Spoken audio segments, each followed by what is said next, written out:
किसान भाई, अगर आप लोग बरसात के मौसम में 1.5 से 2 एकड़ एरिया में मूली की खेती सफलतापूर्वक कर ले जाते हैं तो मात्र 40 से 45 दिन के अंदर अंदर आप लोग 6 से 7 लाख रुपए तक का मुनाफा कमा सकते हैं बड़े ही आसानी से। क्योंकि जो मूली का फसल होता है उसका रेट मार्केट में बहुत ही ज़्यादा फ्लक्चुएट देखने को मिलता है। जैसे अगर आप लोग सर्दी के मौसम में आप लोग मूली बेचने जाते हैं तो आप लोगों को 5 से 10 रुपये किलो ही बेचना बहुत ही मुश्किल हो जाता है। वहीं दूसरी तरफ अगर आप लोग बरसात के मौसम में मूली बेचने जाते हैं तो आप लोगों को 40-50 रुपए से लेकर 60 से 70 रुपए किलो तक थोक मंडी भाव बड़े ही आसानी से देखने को मिल जाता है। नमस्कार किसान साथियों, आज के इस वीडियो में हम बात करने वाले हैं कि बरसात जैसी कठिन परिस्थितियों में मूली की खेती सफलतापूर्वक कैसे करें। जैसे बरसात में मूली की बुआई कौन से खेत में करें, किस विधि से करें और खासकर कौन सी वैरायटी को लगाएं और किस तरीके से खाद, बीज, दवाई और सिंचाई का उचित मैनेजमेंट करें, जिससे बरसात के मौसम में मूली की फसल में आने वाली तरह तरह की समस्याएं जैसे जड़ें काली हो जाना, जड़ों में फंगस लग जाना, जड़ों में इस तरीके की टेढ़ी मेढ़ी काली लाइन बनाने वाले कीट का लग जाना, पत्तियों में पत्ती खाने वाले कीट का लग जाना, इन सब को अपनी मूली की फसल में लगने से कैसे रोकें, इन सब के बारे में कम समय में बेहतरीन जानकारी देने वाले हैं। तो अगर आप लोग इस बरसात मूली की खेती करने के लिए सोच रहे हैं तो ये वीडियो आप लोगों के लिए बहुत ही ज्यादा उपयोगी होने वाले है। तो वीडियो पूरा देखें, क्योंकि आधा अधूरी जानकारी हमेशा मुसीबत में ही डालती है। किसान भाई, अगर आप लोग बरसात जैसी कठिन परिस्थितियों में मूली की सफल खेती करने के लिए सोच रहे हैं तो आप लोगों को इन 7 विशेष बातों को ध्यान रखना पड़ेगा। पहला है खेत का चुनाव। बरसात के मौसम में मूली की बुआई ऐसे खेत में करें जिसमें बरसात जैसी कठिन परिस्थितियों में भी जल भराव की स्थिति ना बनती हो, अन्यथा आप लोगों की जो मूली की फसल है वो तैयार होने से पहले पहले ही खराब हो जाएगी। दूसरा है खेत की तैयारी। खेत तैयारी की बात करें किसान भाई तो जैसे आप लोग अन्य फसलों की बुआई के लिए खेत की तैयारी करते हैं उसी हिसाब से आप लोग यहाँ पर भी खेत की तैयारी कर सकते हैं। जैसे 1 से 2 बार गहरी जुताई करने के साथ साथ कल्टीवेटर और रोटावेटर की सहायता से खेत की मिट्टी को भुरभुरी बना ले। लेकिन यहाँ पर आप लोगों को खेत की तैयारी करते समय 2 विशेष बातों का ध्यान रखना है। पहला, जो भी बेसल डोज डालना है वो खेत की तैयारी करते ही समय डाल देना है। खड़ी फसल में दोबारा से खाद नहीं डालना है। दूसरा, खाद डालने के साथ साथ यहाँ पर आप लोगों को कीटनाशक और फंगीसाइड भी डालना है, जिससे मूली की फसल में शुरुआती दिनों में कीट व रोग की समस्या बिल्कुल भी ना आए।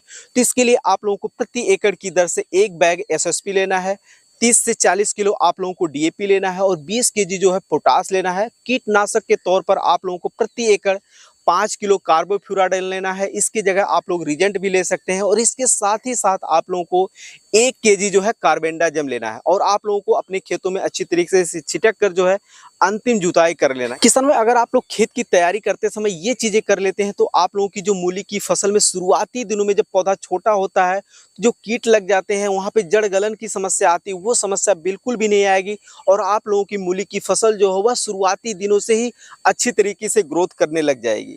तीसरा है, बरसात में मूली की कौन सी वैरायटी लगाएं। तो देखिए किसान भाई, इसके लिए आप लोग अपने एरिया के प्रचलित हाइब्रिड किस्मों का चुनाव कर सकते हैं जो कि बरसात के मौसम के लिए उपयुक्त वैरायटी हो, क्योंकि देसी किस्मों की अपेक्षा हाइब्रिड किस्में ज्यादा उत्पादनशील होती हैं और उनमें रोग बीमारी लगने का जो खतरा होता है वो काफी कम देखने को मिलता है।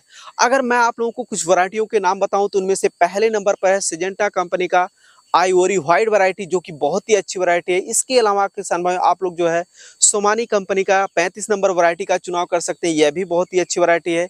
इसके अलावा किसान भाई आप लोग सोमानी कंपनी का फर्राटा वैरायटी का भी चुनाव कर सकते हैं, यह भी बहुत ही अच्छी वैरायटी है। अब ये वैरायटी क्यों अच्छी है, आखिर इसमें क्या विशेषता है, अगर आप लोग इसके बारे में अधिक जानकारी लेना चाहते हैं तो आप लोग इस वीडियो को देख सकते हैं। इस वीडियो का लिंक आप लोगों को डिस्क्रिप्शन में देखने को मिल जाएगा। चौथा है, बरसात के मौसम में मूली की बुआई किस विधि से करें। तो देखिए किसान भाई, अगर आप लोग बरसात जैसी कठिन परिस्थितियों में मूली की खेती करने जा रहे हैं तो आप लोगों को यहाँ पर समतल कियानों में बिल्कुल भी आप लोगों को मूली की बुआई नहीं करनी है, अन्यथा आप लोगों की जो मूली की फसल है वो तैयार होने से पहले पहले ही खराब हो जाएगी। तो इसके लिए आप लोग अपने खेतों में मेड़ बना सकते हैं, उस पर हाथों से बिजाई कर सकते हैं।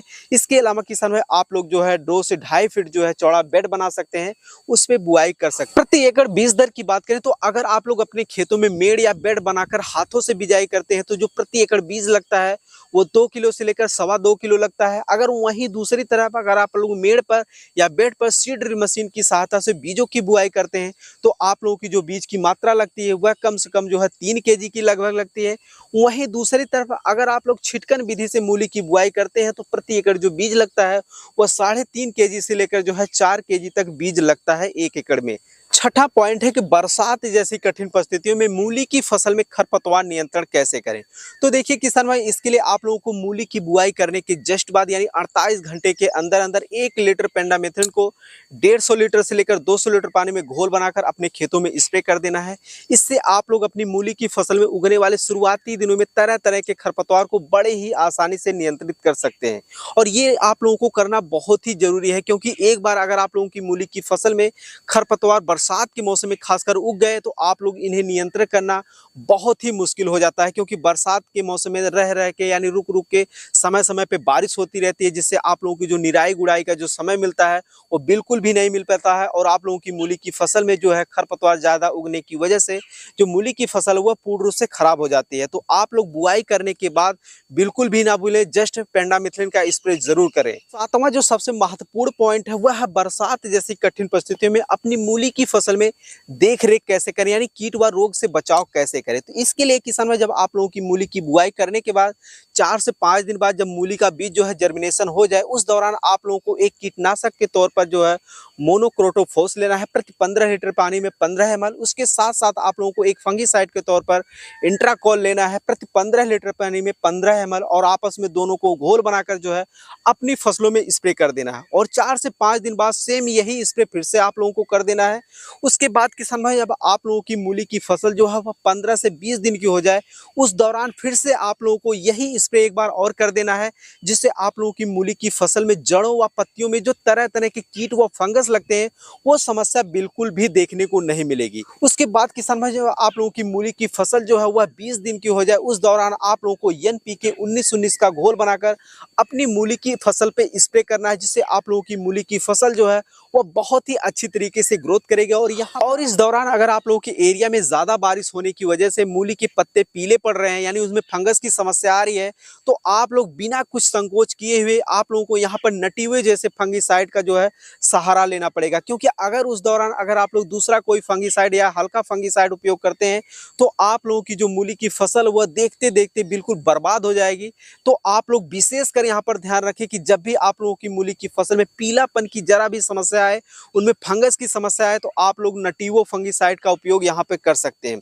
तो किसान भाई, अगर आप लोग बरसात जैसी कठिन परिस्थितियों में यानी जुलाई अगस्त महीने में कुछ इस तरीके से जो है मूली की बुआई करने के बाद अच्छी तरीके से मैनेजमेंट करते हैं, तो जो आप लोगों की मूली की फसल में जो जड़ें काली हो जाती हैं, जड़ों में फंगस लग जाता है, जड़ों में जो है काली टेढ़ी मेढ़ी लाइनें बन जाती हैं, तो ये बिल्कुल भी समस्या आप लोगों को देखने को नहीं मिलेगी। और आप लोग बरसात जैसी कठिन परिस्थितियों में मूली की सफल खेती करके बहुत ही अच्छा खासा मुनाफा कमा सकते हैं। उम्मीद कर रहे हैं वीडियो में दी गई जानकारी आप लोगों को बहुत ही ज्यादा उपयोगी लगी होगी। अगर लगी होगी तो अन्य किसान भाइयों के हित में इस वीडियो को जरूर शेयर करें। और हाँ, अगर आप लोगों ने अभी तक नंबर 1 खेतीबाड़ी यूट्यूब चैनल को सब्सक्राइब नहीं किया है तो इसी तरीके की और भी उपयोगी वीडियो देखने के लिए चैनल को जरूर सब्सक्राइब करें। धन्यवाद।